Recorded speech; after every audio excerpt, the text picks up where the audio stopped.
And you wonder how some of these songs came about.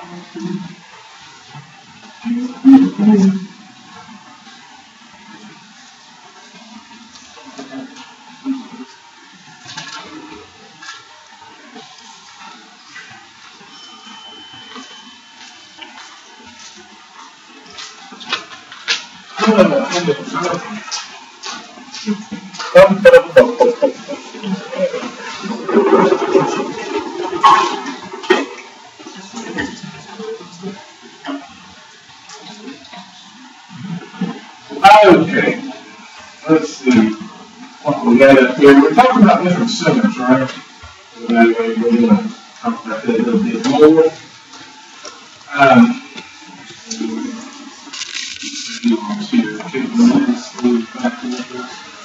How is not?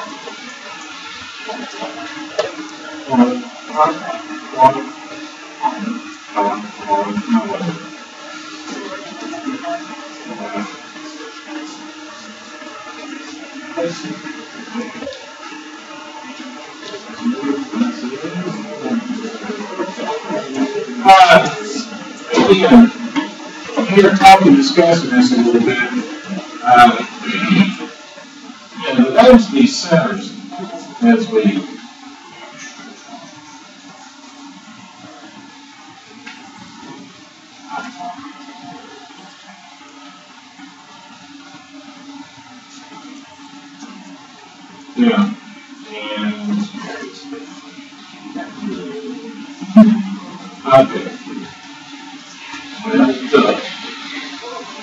okay, as we're talking about these things, if you think about logically the needs of it, you can generally come up with what we mean by this, what we mean by these centers and how we're going to evaluate it. Cost centers, by definition, a true cost center is more like a production center and your manufacturing all day. A true cost center where we measure inputs and outputs. That's the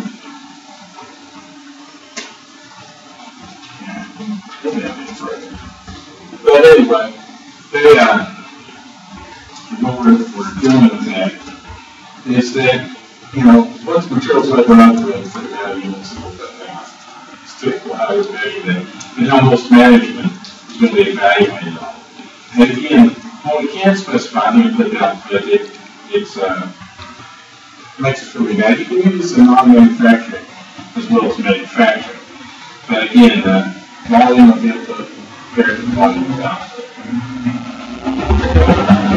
And people say, well, how do I manufacture? What's the gain for amount of equipment wires and where to put it?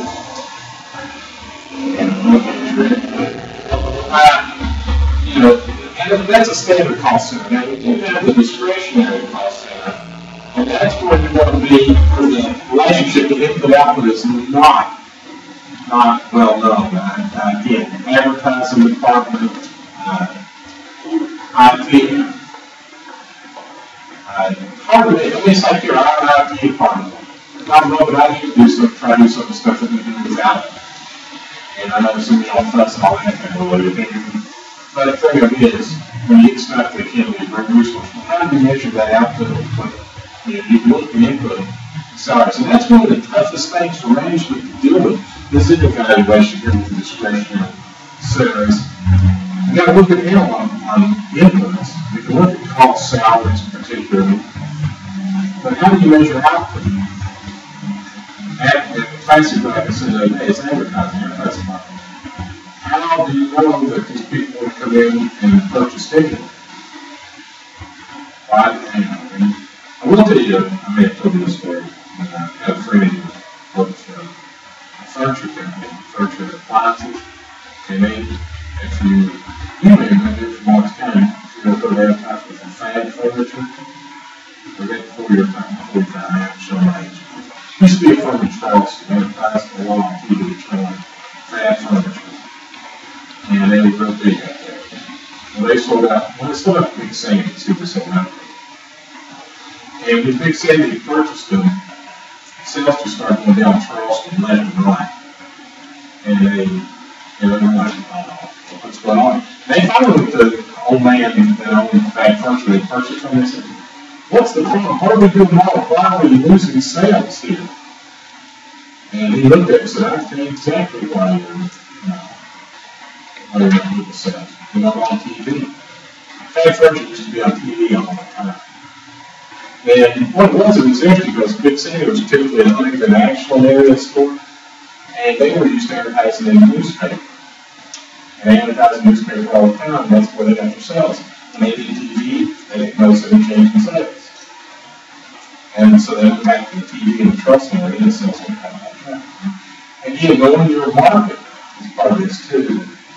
In terms of advertising, it was sort of interesting. Television made a difference in terms of West Virginia area, but it made a difference in money. You're definitely an outfall. And so, different as to what stirs the mix. So he said, once we went back to TVS, sales went back there. So, but again, how do you know that was a discretionary the thing of is? And you know, the thing about with discretionary sales trying to measure, you also get some negatives. Because one of the ways you do it is by budgets. You operate within a budget. What do you got here? What's input output? How do you measure output? Are y'all working here on it? And this has been just a whirlwind day. Committee reports and committee activities. I've had 5 committee meetings all day long. I had a few minutes break there. Wolf down some turkey jerky for lunch, has about 8. Try to come in well to the next class. I'm not willing to go on your own now, I got that, everything. But, you know, one of the meetings was definitely after the evaluation by students, by peers, by, the external.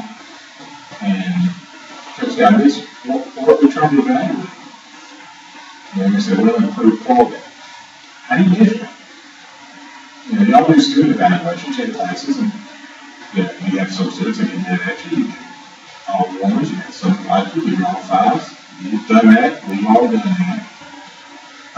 Comments, some of them gets to be a test, whether there's a new enough test, doesn't do this. And then I'll be comments that be exactly 180 results. Well, what do you gather from that? And so it does make it different. And I'm not saying you shouldn't give your honest felt opinions and things like that. I'm not saying that at all. You should. But, when you're trying to evaluate that, how do you get from it? You do look for trends and things like that. But again, from the discretionary point of view, if we're looking for output, how do we measure up? Do they learn more than less? That's difficult, right? And the same thing is, what happens when you're going to budgeting? Okay, how much should we put in college business? How much is we allocating this part and that part? And that's a tough thing to handle. But think what happens, we do that in government. They're really discretionary output, welfare departments and things like that. How do you measure input output? And so the tool that's generally used is just going through the budgetary process and you're allocating. But what can be a negative result from that?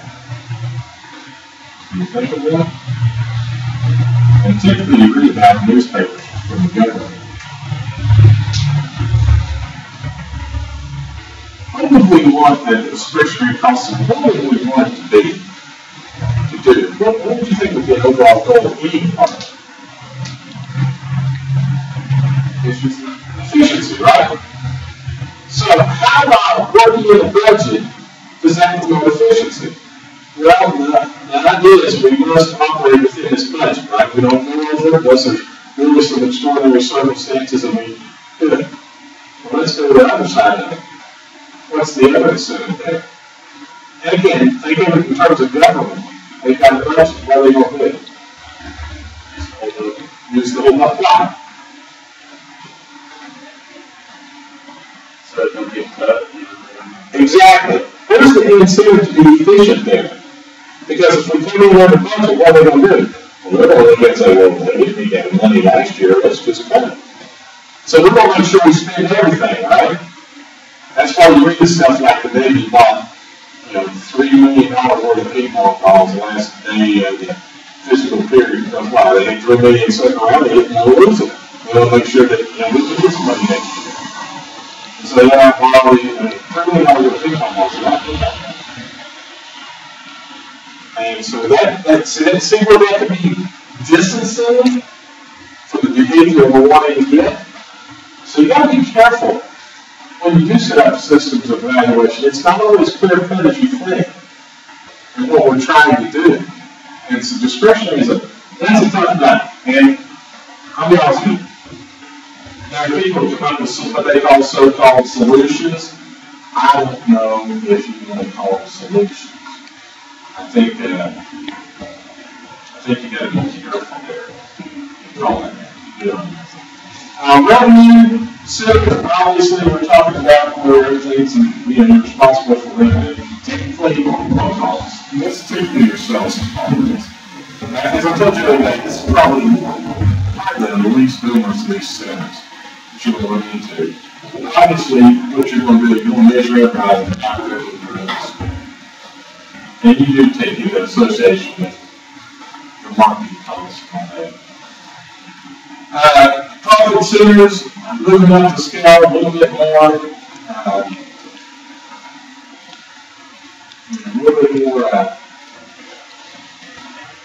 complicated in that you're going to be holding responsible for both, not only revenue but and costs. And this could be like the factors, revenue, you're looking at net income. How profitable are they? And again, profit centers, you generally have more autonomy than say a cost center.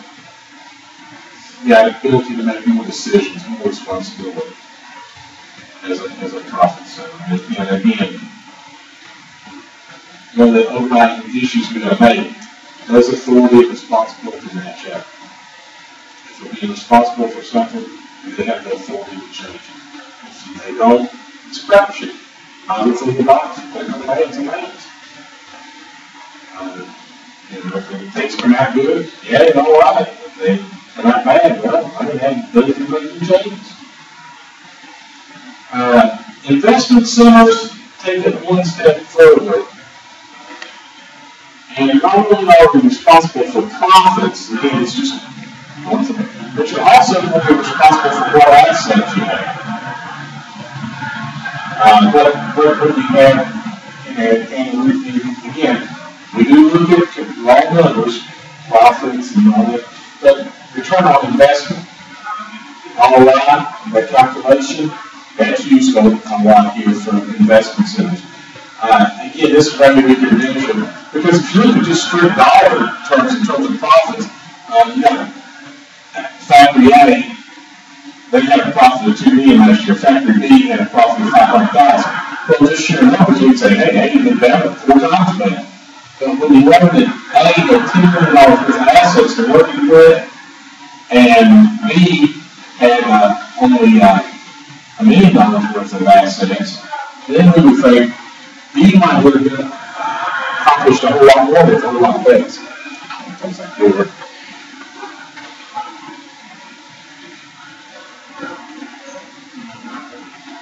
Watching cartoons in computer class kind of thing?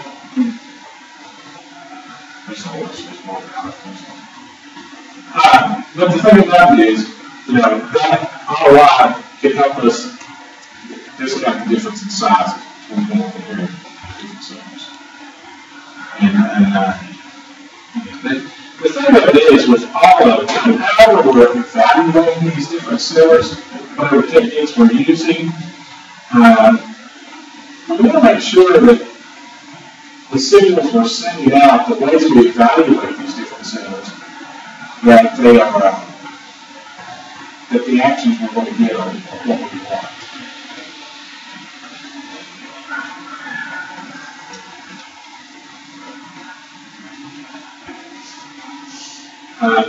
Notice it here, how up the chart you go usually gets your investment center, obviously.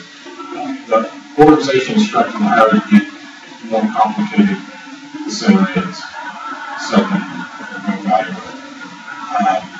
But again, that's typical. In fact, managers can be cost centers, individual departments cost centers. But overall, the vice president, that is going to be responsible for profit, for the return on the assets they have.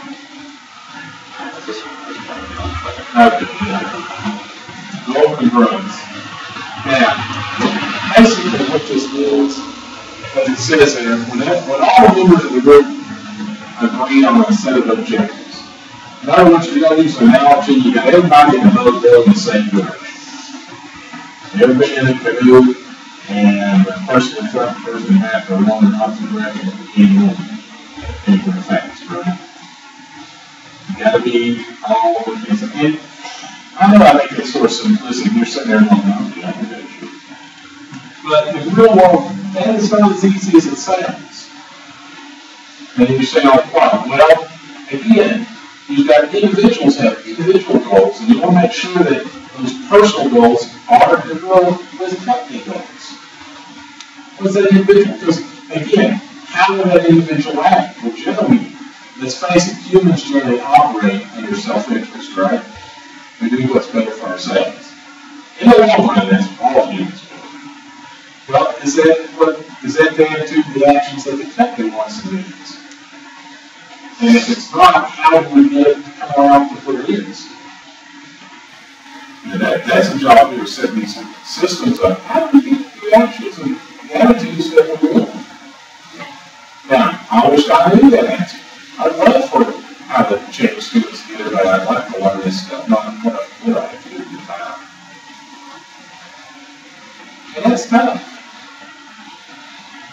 And there are people, and I've had students, and it's a lesson that's not anybody in here or online.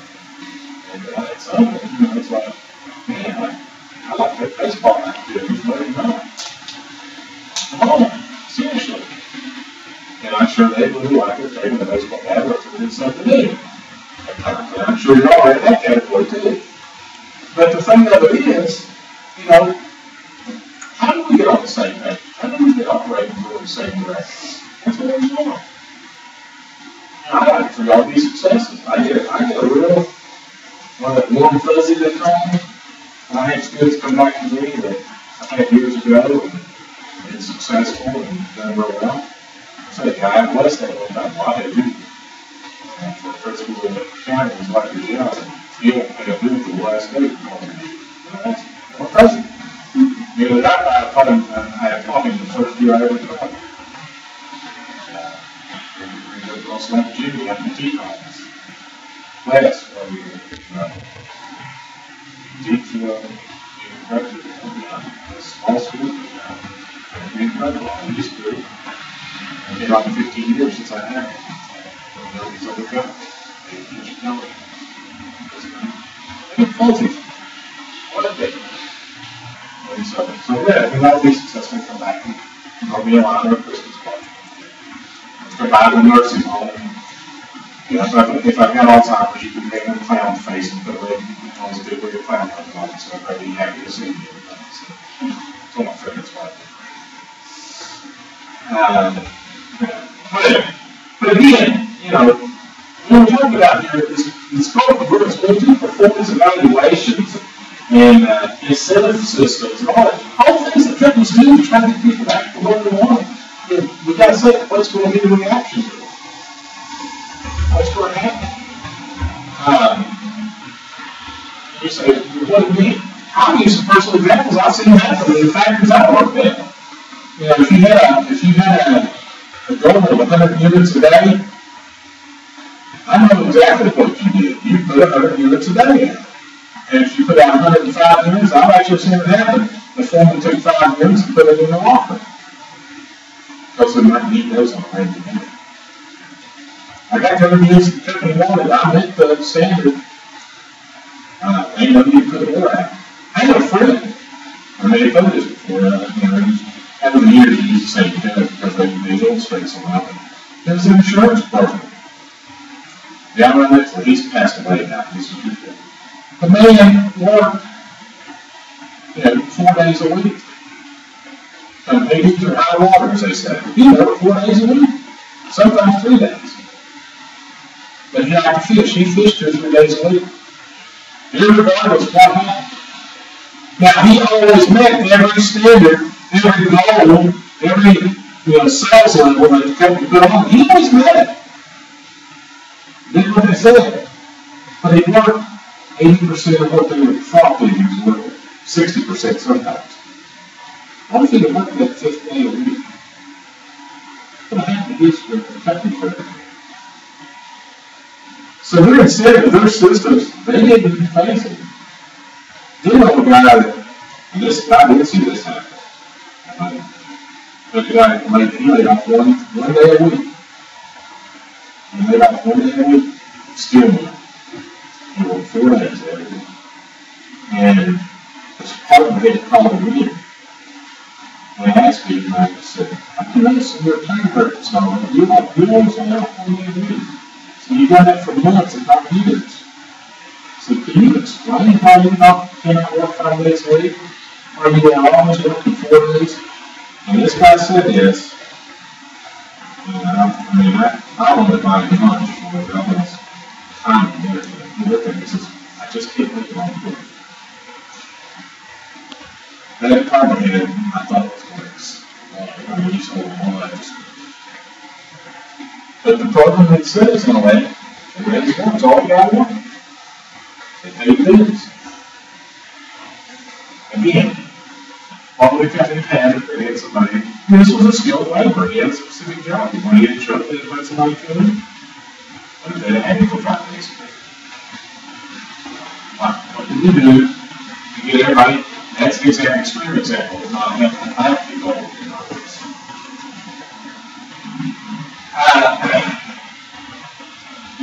Behavioral congruence, again, as it says here, that's the line that when individuals believe in the best interest of the organization regardless of the goals. Everybody's out there, all for one for all type deal.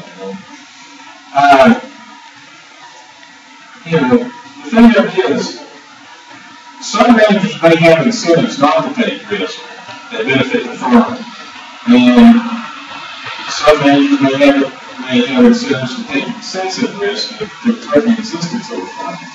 What is that nice middle ground to get the behavior and the risk, the level of risk taking that we find acceptable as a firm? And again, doesn't mean the results always will turn out right. I mean, we hope they would, but the adage, the old example we always talk about, okay, we'll flip the coin, it costs you $1. If it comes up heads, you win 100. If it comes up tails, you lose $1. Well, again, anybody like mine will always take that bet. Why? Well, it's 50-50 when you flip the coin, right? And the return for being heads is so much more than the tails that you're willing to accept that. And the thing of it is, if you bet the long run, you come out ahead on that. I mean, that's a situation. That's an extreme example, but that's one that's only used. But you may flip that coin and you do it one time, it comes up tails, you lost $2. The results are not good, but it's the right decision to make. And again, so we've got to be aware of that. And also, too, we know that in terms of coming up with goal converts, behavioral converts, all that, you're not going to be able to eliminate all the problems. Just ain't going to happen. Just try to minimize them, but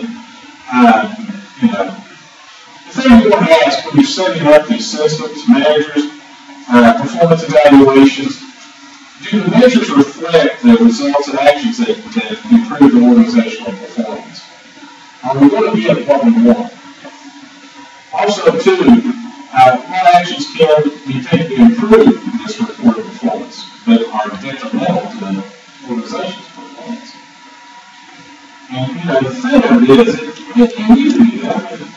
What the syllabus, you do that. What if it's not a syllabus like mine that's based on points? Everybody can get an A or everybody can perform. Not related. What if I came up there, I have seen classes like this. The top 25% get A's, the next 20% B, the next 30% get C's, and 10% D's, and what's left you get a B, no matter what your score. How would you like a system like that where you're together against each other? In terms of not only how you perform, but it's also in relationship with what everybody else does too. say, huh? Our system's like it. So what do you do? I mean, again, you got to be careful what could be one result. Well, one result would be that the good result is everybody's working really hard, being competitive and trying to get the top grades, right? But what could also happen is that a system like that. Everybody in the performance. Top 25% still get A's. But if you're dealing with everybody's getting 50%, it's the top level on the scale. So again, what is the reaction? Persistence. And by the way, that's what you do. When you're looking for jobs, you might want to consider what kind of performance evaluations do they have, compensation. How, you know, if they think of them along the side, how is that manipulated? Or if you have a job now, what can you do? You know, what actions and what are they trying to get you to do? It's motivation when you realize that, guys, all these different things that go on and work and jobs and all that, we're there for a reason. You got to start thinking, well, why are they doing this? What kind of behavior are they wanting? You say, what's the big deal about that? Well, guys, if you figure out the system, what they're wanting, and you drive it, what's that do for you? And it's what it is, but that's what it is. Like you did, right? You do that with me, you do it with everyone else. That's find out what they're looking for, what they're doing, that's what you want to do. You fill the blanks. They want circles or they want squares. Alright? We might do it naturally, we just haven't thought of it in terms of management for us. But that's what it is. Does this make any sense? Or you just hear pontificating? Now,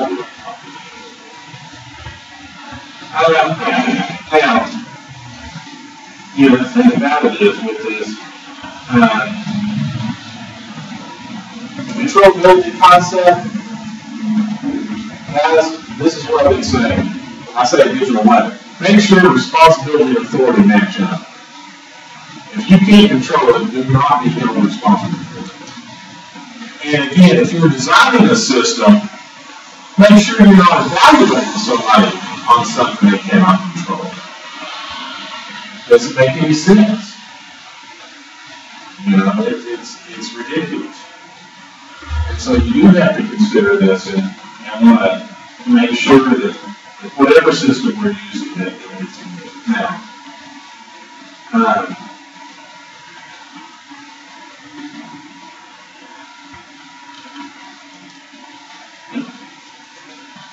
Now, here's an example of grade level.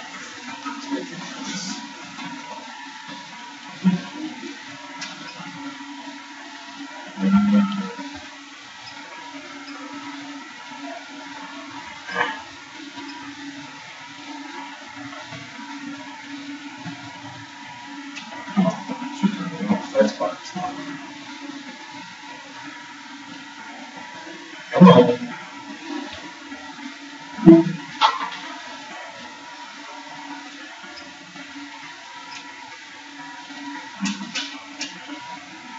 That's what we're doing now, guys. Oh, there it is.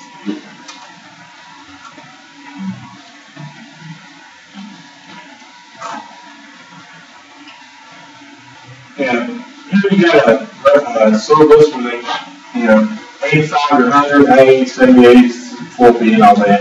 Notice that your individual students have a firm grasp of performance right there, and they can count the answers. All I do is do those. You know, you got to score those points. Now, that's what you're used to.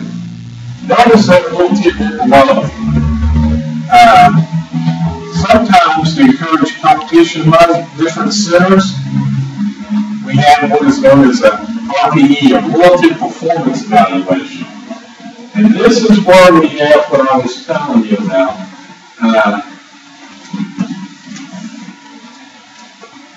Look at that syllabus. Here we're going to have rating performance where top 85, 25% A makes 35B, 30% C, 5, and 5% D and F. Now again, no matter what number of points you accumulate, you don't know what your final grade is going to be.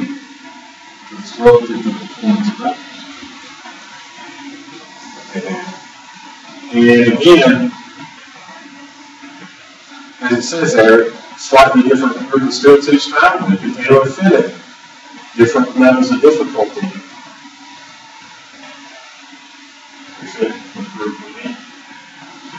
And yeah, it also answers the probability curve. We give percentages like this. There's an actual curve there too. It would be interesting to do that sometime. Do like a horse race. If you're ready to say that, everybody what positions on a racetrack. Where you're at. Like that system. Again, you see where you could want it to be calculated, where everybody would be calculated competitive against each other. We cut down on mutual assistance, because if you're helping someone, fellow student, you're actually hurting yourself, right? And actually, maybe oh yeah, you see, we're going to look at this chapter long. I'm not saying anybody here.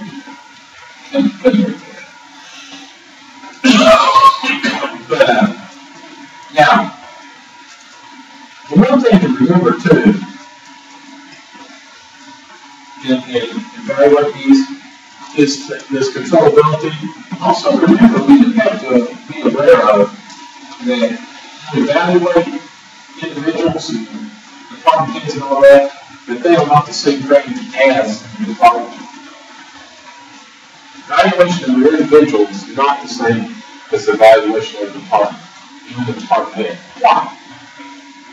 What's the logic here for that?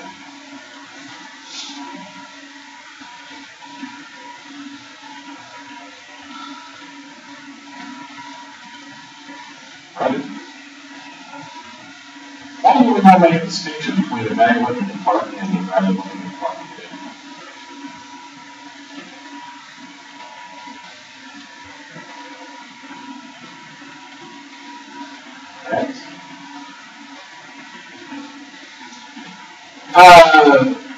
Where do you want to put your best managers? As a company, sure. Let's say you're corporate. Who do you want to put your best managers at? Travel departments, right? How do you do go there? More money? Possible. Think about this though. Let's think about this. We got a system that generally values, you say, one of the ways to evaluate profit centers or investment centers is return on that center and pure profit on it. Well, if it's a travel department, it may not be any profit, right? Negative return. And we're going to get the best managers to go there. It'll be a hard sell, I would think. Why? Well, I don't want to go there and be penalized. This is why you have to make a distinction. You want to see the best people to turn upon. You're absolutely right. But you've got to understand that even though the department as a whole may show losses and not have the return that we want, may not meet the standards that we hold normally, but they may be reducing that problem and may take a while. And we've got to realize that they may be doing the best job of anybody in the company, but it's not showing up as a department on their records. That's why when you go to evaluate, you never distinguish between the two, because it's not there otherwise. Make sense? And that's how you get it. The understanding that, yeah, when we evaluate you, compensate you, and all that, we're taking into account you're in the development department. That you get trouble with your correct. If you don't make that decision, you're not really speaking to the you're going to get the reaction from most of it. You know, again, performance, evaluating performance, obviously, right after that comes compensation systems. You know, fixed compensation, again, generally not linked to measure performance, a set salary we're talking about there. Again, basically, if managers are, you know, free to leave organizations, generally we need to pay at least the equivalent of best alternative offer, or what the going market rate is, or say, and again, if a manager wants to stay with the company, obviously the pay has to be sufficient, however you want to measure it. But an effective compensation system is going to have to look into what's the appropriate incentives to get the moving in the direction that the company goes, what are the company's goals and interests. And again, when you do reward them for sub-measured performance, again, here's your bonuses based upon certain things, stock option plans, things like that, top management. And the thing about it is, when you design this between fixed and contingent compensation, you got to realize that if a proportion of contingent compensation is small, and is too small, then obviously not enough motivation there, sufficient motivation to get them to do what you want them to do. You know, what's intended by a control system. You know, if it's too large, and maybe the compensation is being too risky. Everything based upon some measurement. And so they will keep compensating even more since it's a fraction of what they look at contingent on. Again, you know, that's a real big thing with top management right now. Look what happened with Goldman Sachs and AIG. And compensation of the top management in this country, I say it's not wax, not on the line. And it is interesting. When you look at it as compared to your entry-level workers, the United States, the multiple times of top management to entry-level, the United States is way out of line with other countries. Our top management gets paid so much more compared to, say, Japan, Germany, and places like that. So it's rather interesting. It is. Some people feel a burden, no problem. Now, let's go over that tool and see what let's go ahead. Here we have corporate cost allocation. And, you know, again, if we're using cost allocation as part of our performance measurement, then how we allocate cost allocation obviously will be very important. You know, again, the dual rating method allocates cost by separating and calling cost into fixed and variable components. And allocating each component using a different allocation method. And you know, here it says here we've got global electronics and we've got the Latin division. Notice here the percentage of corporate revenue for actual 16%, whereas target's 14%, against operating profit in this class. Now, one of the problems you have here is that actually, you know, revenue and costs are right on target. And this is what we said originally, this is what your targets are. They hit it.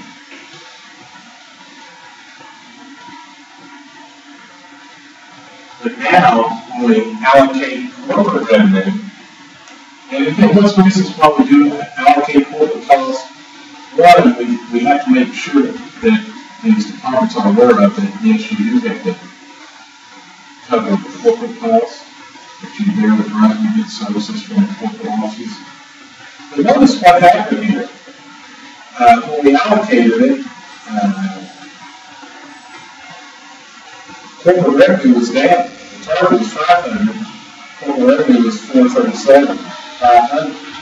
So they actually provided 16% corporate revenue instead of 28%. The listed company allocates expenses based upon the percentage of revenue.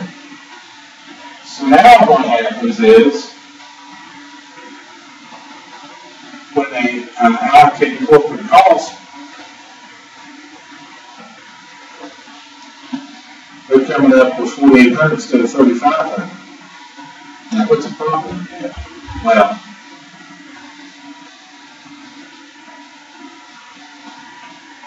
I guess I get a percentage. I mean, it's 30,000, I got 5,000. What's the problem with this? If you were to manage the Latin American division, how would you have a problem?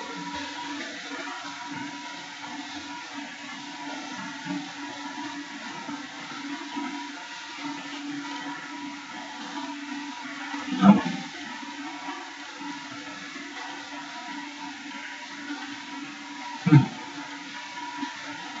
Did we hit our budgets target the actual continuous division? When we said we did, yes, but now when we allocate corporate costs, we're actually looking up the loss. Below.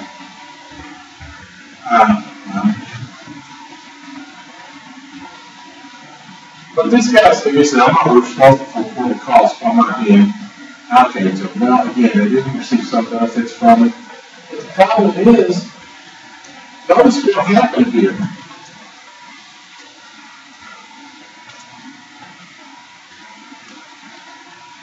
How did it hit the target? Well, what's this mean? These other divisions didn't. The target was 500,000, it actually was only 437.5. That means the other divisions didn't hit their targets. So guess what? For doing my job and hitting my target, I'm going to get more corporate expense behind me. Not the real incentive on the market. I'm being penalized because other departments didn't do what they're supposed to do. Didn't hit their targets. And they're getting less corporate expense applied to them. So in essence, they're getting a benefit for not getting the targets. Make sense? See how we can get false messages there? Probably. So, with that in mind, we're going to look at this new array of what we can do. Again, you're going to common method is to allocate between fixed and variable using some kind of allocation base. And we'll look exactly what it is more. Again, not that it's any real great secret, but yeah, let's look at let's get some numbers. Look at that. Let's see.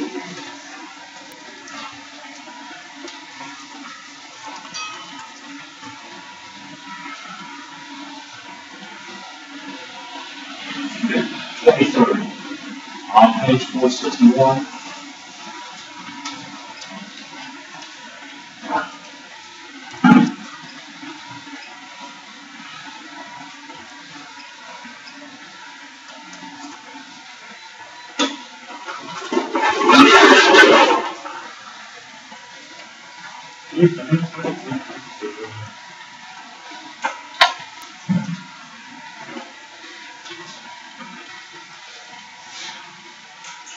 Okay.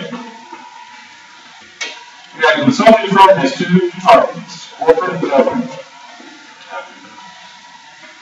Computers is common in both departments. Cost of computers 4 to 6 million.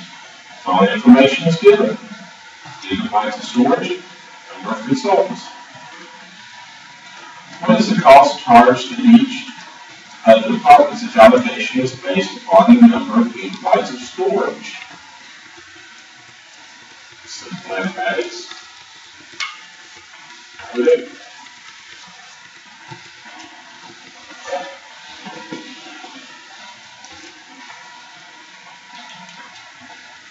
This is going back to the simple application. Those in intermediate 2 should be able to do that. How do we divide it up? We do based on gigabytes.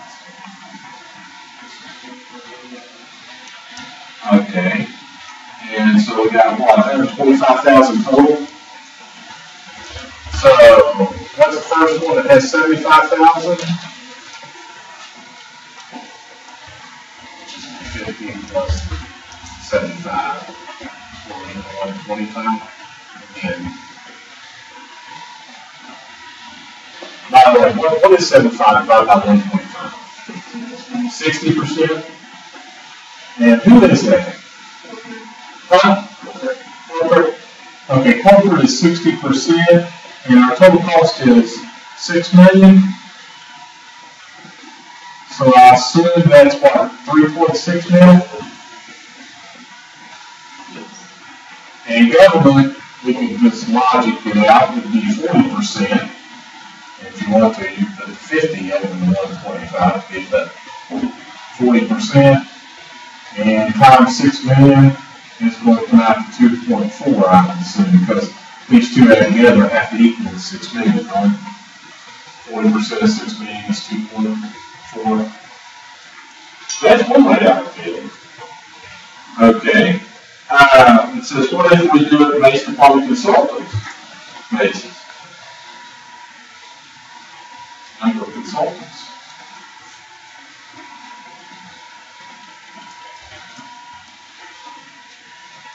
And that might be weird numbers there, right?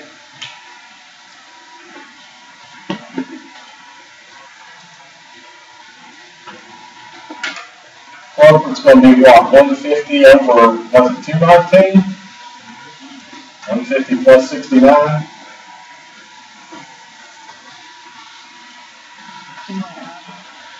Yeah, well, we take that and we multiply that by the 6 million. Give me the amount that whatever percentage that is times the 6 million. 150 divided by 219 times 6 million. And it's got to be over 4 million. It's definitely more than 2/3. 1,199,580. Okay.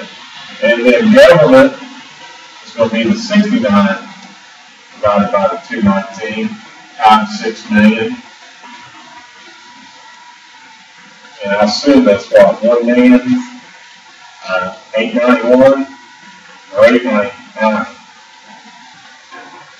419 or 490, excuse me. Is that right? Wow, that's almost a 10% swing, isn't it? Almost a 600,000 swing. Going one system to the other.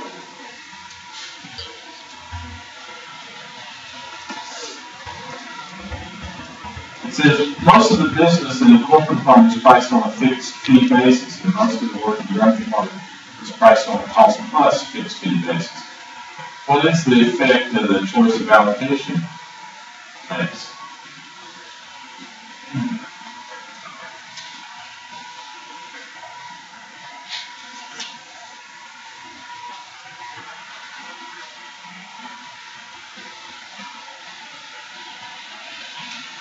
Is there any difference between these things? I should.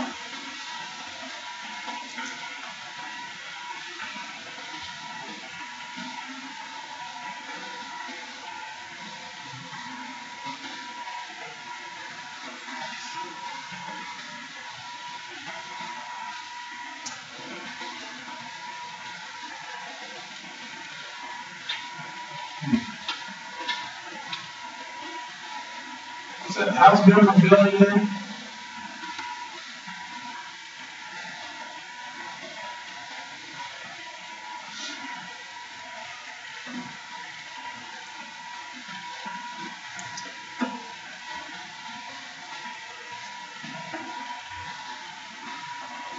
What system does the government get? How are they billing?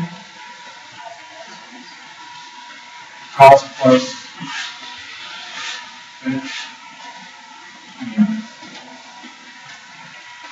Cost plus fixed fee basis. So, what does that have to do with this problem? Doing that.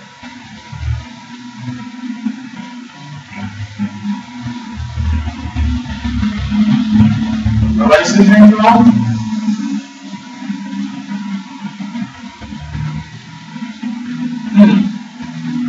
I see a difference. It depends on how we allocate. If we do it based upon gigabyte storage and all that, you're almost going to use 2.4 million as a cost.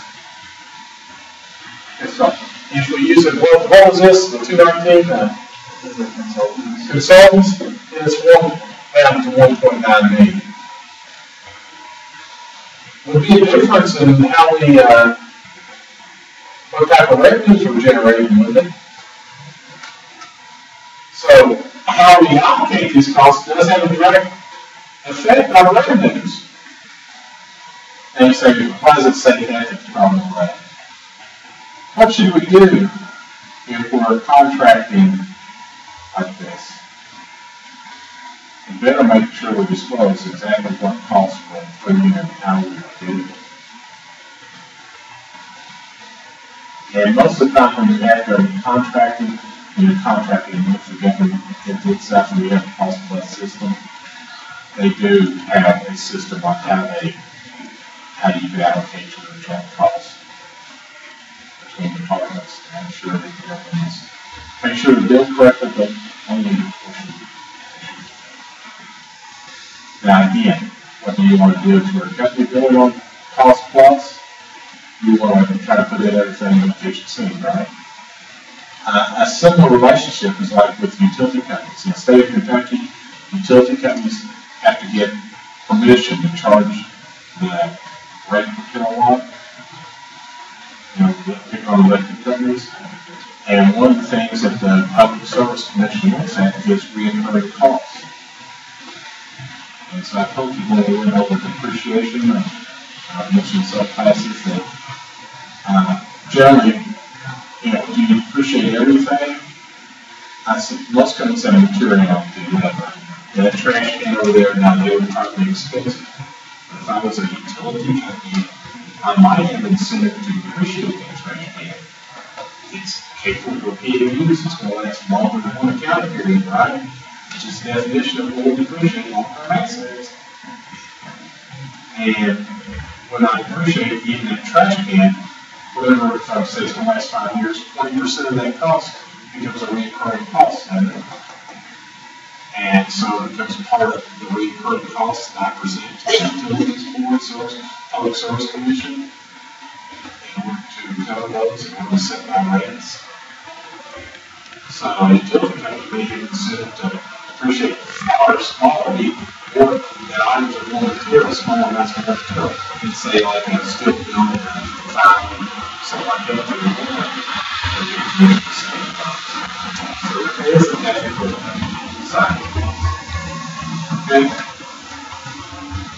Now, when you get to the dual side, that's part 24. We will look at that one. And also too, coming out Friday, look at 29. Let's discuss it. Evaluating management control system. Short-term problem. Let's have some discussion for a change instead of me standing up here doing a long one. Okay? Yeah, I do good. Now, what are you doing when you start putting in part of your grade has to be discussion for it. Okay? Any questions? Now,